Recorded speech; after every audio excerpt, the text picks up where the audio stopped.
Hi friends, నేను ఇప్పుడు చెప్పబోయే టాపిక్ వచ్చేసి సూక్ష్మజీవుల గురించి చెప్తున్నాను. సో ఆ యొక్క సూక్ష్మజీవులు అనేటి సింపుల్ టెక్నిక్తో వాటి యొక్క ఎగ్జాంపుల్ మనం ఇప్పుడు గుర్తుపెట్టుకుందాం.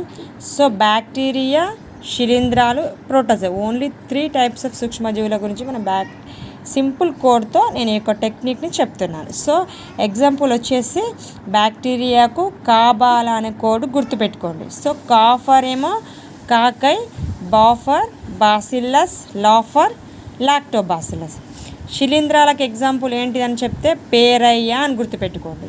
పేరయ్య అంటే పీ ఫర్ పెన్సిలియం, రై for Rhizopus, A for Aspergillus. And next ప్రోటోజోవాకి ఎగ్జాంపుల్ ఏంటిదంటే అపావా అని గుర్తుపెట్టుకోండి. ఈ యొక్క సింపుల్ టెక్నిక్ గుర్తుపెట్టుకుంటే మీకు ఈ ఎగ్జాంపుల్స్ అనేటివి ఈజీగా తెలిసిపోతాయి. సో ప్రోటోజోవాకి ఎగ్జాంపుల్ ఏంటిది? అపావా, ఆఫర్,